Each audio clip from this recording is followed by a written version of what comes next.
how do we raise the achievement and close the gap of all students? And then also teachers and parent accountability. Welcome, Chris. This has been a great 2 segments, man. I wish we had more time. And we're going to continue the conversation. I'm going to continue to focus all year long on education. And so I welcome you to come back anytime. Absolutely. Yeah. So we got 3 minutes. All right. Let's talk about, I know we talk about communication, teachers. Are we inviting them to the table? We talked offline a little bit, like, who are we asking? Who are we talking to? Right. In terms of student achievement, in terms of what do we want from teachers and how are we going to hold our profession accountable, I think everybody who has a stake in this claim needs to be at that table, including the teachers. What the teachers want more than anything else is to not simply have all the terms dictated to them. We want to be treated like the professionals that we are and be allowed to have an opportunity to have a seat at the table when we talk about how we're going to change or how we're going to change our viewpoints on teacher effectiveness. Let's make sure we have teachers present at the table who are able to help everybody else understand what it is we want to see. Yeah. So what does administration want to see? What does the community want to see? Yeah. And what do teachers feel like people also need to see in terms of what does it mean to be a high-performing teacher? Yeah. And how are we going to measure that? So make sure everybody is there who needs to be there as part of this discussion. Yeah.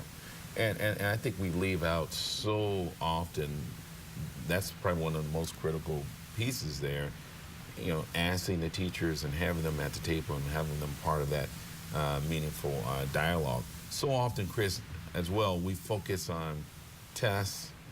Look like everything's driven tests and report cards. You talk to that a little bit. What's your thoughts about Well, I think that really, by and large, was one of the biggest negatives that came out of the whole No Child Left Behind legislation, that it reduced our kids to simply a test score, that we're going to measure our kids and who they are by a number on a test or a mark on a report card.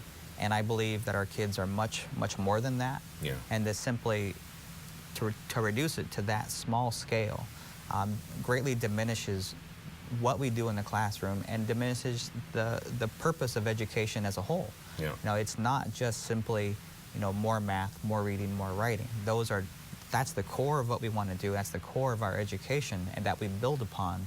But so much what we're seeing around the country is the districts that are struggling are cutting back on all the other programs that are also so valuable, whether it's sports, whether it's the arts, other electives, things that are going to make a very well-rounded adult when they're done, just so we can get them more time in math or more time in reading.